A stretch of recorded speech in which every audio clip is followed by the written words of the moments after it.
Hi everyone, the Harry Potter movies have been out for more than 10 years now, and many fascinating tales have emerged in that time. From real injuries and improvised lines to unexpected pranks and on-set challenges, discover the untold stories that shaped the making of this iconic film series. Get ready for a journey behind the magic, where accidents become anecdotes and dedication knows no bounds. One interesting anecdote from the Harry Potter movies is that Rupert Grint, who played Ron Weasley, actually took a piece of debris to the face during the chess match scene when the knight was destroyed. This accident left him bleeding, but he decided to stay in character and continue with the scene, demonstrating a high level of dedication to his role. This incident is somewhat similar to Viggo Mortensen breaking his toe while kicking a helmet in the Lord of the Rings movies, where both actors sustained real injuries but persevered to finish the scenes. It's worth noting that Rupert Grint was quite young, possibly around 11 or 12 years old at the time, making his dedication to the role even more impressive. This commitment to his character is a testament to his acting skills, and it's something that fans of the Harry Potter series have appreciated. In addition, it's interesting to consider how movie makers sometimes choose to keep real injuries in the final cut of a film, such as when Tom Cruise broke his ankle during a stunt in another movie. These real moments can add authenticity and intensity to a scene.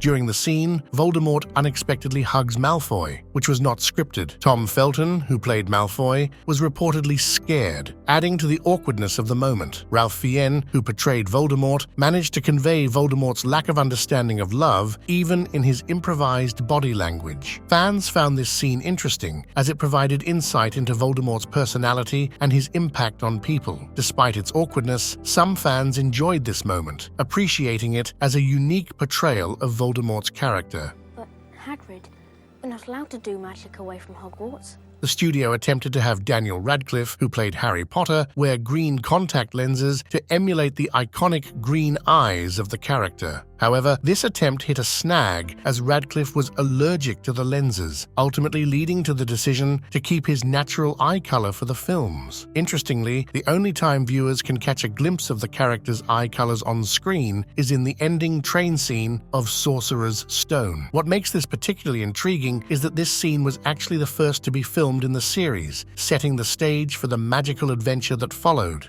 In the same scene, you may notice that Hermione Granger's teeth look different. This was a deliberate choice by the production team to give her fake Bucky teeth, aligning with the book's description of her dental features. J.K. Rowling, the creator of the Wizarding World, was accepting of some changes made during the casting process. She emphasized that the most crucial aspect was for the actress portraying Lily Potter to share the same eye color as Harry. Interestingly, devoted fans have taken it upon themselves to adapt certain aspects of the films to be more aligned with the original book descriptions. For instance, some fans have created versions of Ginny's Valentine's Day card that change the first line to suit Harry having blue eyes in the films, while keeping the rest of the poem identical. Adding to the complexity of eye color adaptations, there was a notable inconsistency when portraying the younger version of Lily Potter, who had brown eyes in the films, not matching the book's description. It's a reminder that while the films captured the essence of the books, some details had to be adjusted. Daniel Radcliffe's connection to Harry Potter had an interesting twist. In addition to the contact lens issue, it's worth noting that he was allergic to the first model of his character's iconic glasses. This led to a change in the material used for the glasses, ensuring Radcliffe's comfort during filming.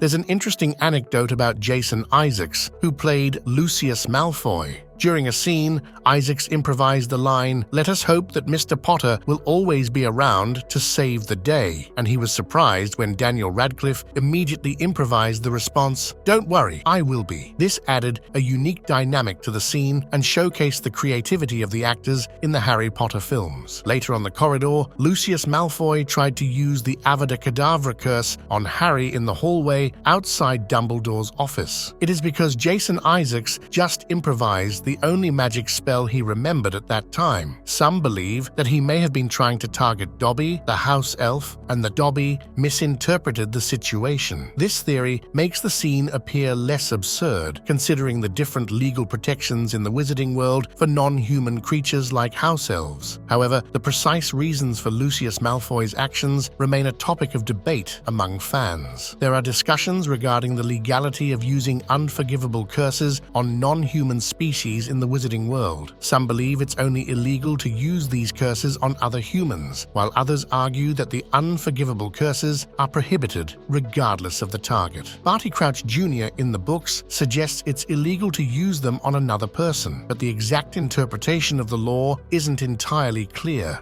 Dobby is free. The moment when Tom Felton, who portrayed Draco Malfoy, improvised the line, "I didn't know you could read," in the movie Chamber of Secrets is great. This happened while Harry and Ron, disguised as Crabbe and Goyle with Polyjuice Potion, interacted with him. While some might think this line was a mistake, it added a unique and humorous touch to the scene, and the director liked it that way. Additionally, there are some intriguing details about Tom Felton's behavior on set. It's mentioned that he was a chain smoker from the first film, and surprisingly, he was drunk on set several times. This behavior is quite unexpected for a young actor, especially considering he was only 12 years old at the time. For those curious to learn more about Tom Felton's mischievous side and his experiences, I suggest to check out his biography, where you can find more information. The link is in the description. Rictus Emperor! In the Chamber of Secrets, during Harry and Draco's duel, there's a moment where you can spot a cameraman with a full camera rig standing with the students. Some fan theories exist to try to hide that mistake. Some explain that it was actually done for authenticity in traditional wizard duels. Some suggest that it might have been at Lockhart's request to capitalize on the fame of organizing a duel between the boy who lived and the son of the richest wizarding family. It's a fun little detail that some fans enjoy pointing out, and it adds a unique twist to the scene. By the way, in the first movies, the kids in the background were doing their actual homework during the filming. That was bloody brilliant. J.K. Rowling shared everything about the character Snape with Alan Rickman. This led to some occasional disagreements between Alan Rickman and the directors because he possessed knowledge about Snape that they didn't have. This behind-the-scenes insight sheds light on the depth of Alan Rickman's dedication to portraying Snape authentically. It's worth noting that while Alan Rickman might have had differences of opinion on set, he was generally a delight to work with, as mentioned in interviews and anecdotes. This shows that even when actors have strong opinions about their characters and scenes,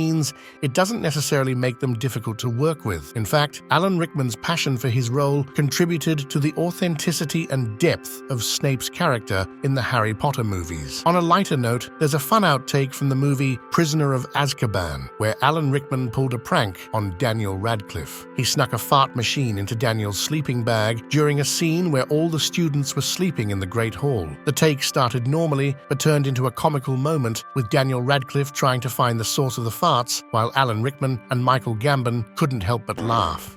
You know, it's completely our own world. There's an interesting anecdote related to Hermione Granger's dress color in the Goblet of Fire. Originally, her dress was supposed to be blue, but it had to be changed to pink. There is some confusion about the reason for this change. Some believe it was because the book's blue color disappeared into the green screen, while others thought it was because brown hair and light blue don't go well together in fashion. Some also mentioned that the set was very blue and icy, and they wanted Hermione to stand out. However, there seems to be a lack of concrete evidence for the green screen theory, as it might have been more about making Emma Watson stand out on the set. Next, there's an interesting anecdote involving Emma Watson and Tom Felton. During the filming of a particular scene of the third movie, Emma actually punched Tom, though it was a stage punch for the movie. Some fans initially thought it was a slap, and in an interview, Emma mentioned that during practice, she did indeed slap Tom, which caught him off guard and created a funny moment. So, while it was a stage punch in the actual scene, the behind-the-scenes story adds a unique twist to this movie moment.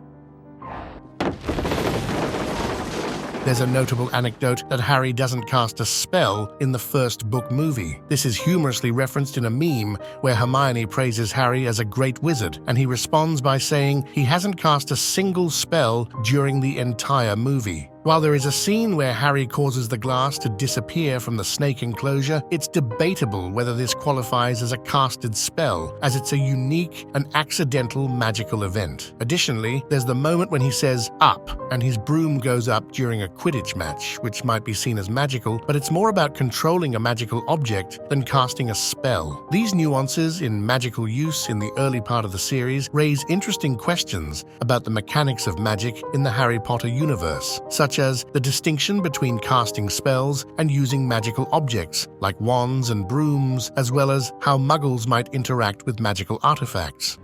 Diagonally. In a scene in Harry Potter and the Chamber of Secrets, at Borgin and Ampard Burke's Jason Isaacs, who played Lucius Malfoy, accidentally made contact with Tom Felton, who portrayed Draco Malfoy, by hitting him with his cane. After this incident, Jason Isaacs apologized profusely to Tom Felton. However, Tom Felton responded by saying, "It's okay, it's good for the scene." Jason Isaacs recounted this incident in an interview, explaining, "The very first scene that I shot was actually cut. It's on the deleted scenes. Draco touched something, and I used this cane and went, 'Don't touch anything, Draco.' But I didn't know how sharp the teeth were. They went right into little Tom's hands. And he looked up at me, and his eyes welled with tears. And I went, 'Tom, I'm so sorry. I didn't realize how sharp they were and how heavy it was.' And he went, 'It's all right. It's good for the scene.'" This is crab. Goyle. There is an interesting anecdote involving Tom Felton's grandfather. Tom Felton's granddad appeared in the first movie as one of the professors sitting on the dais with other Hogwarts teachers. He had a regal and wise appearance, catching the attention of the director, Chris Columbus. Tom's granddad was his on-set chaperone most of the time, and Columbus asked him if he wanted to be in the movie. This is a fun, behind-the-scenes tidbit that fans of the series might appreciate. How do you feel? Excellent. It was revealed that Daniel Radcliffe, who portrayed the main character Harry Potter, was reportedly under the influence of alcohol while filming the Felix Felicis Aragog funeral scene. According to the information shared, Daniel admitted to struggling with alcohol abuse during the filming period. He mentioned that he can't watch certain scenes back because he can identify moments when he was filming while drunk. This revelation sheds light on the challenges he faced during that time, providing insight into his personal struggles during the making of the movies. This is perhaps the most important memory I've collected. The making of the Harry Potter film series was marked by moments of dedication and improvisation by the actors. These anecdotes also shed light on how some actors had a creative influence on their characters, leading to occasional disagreements with directors. Furthermore, the attention to detail by both the production team and fans, as well as the personal challenges faced by some actors during filming, were significant aspects of the Harry Potter movie-making experience. Thank you for watching. Don't forget to subscribe if you like the Harry Potter series, and see you soon.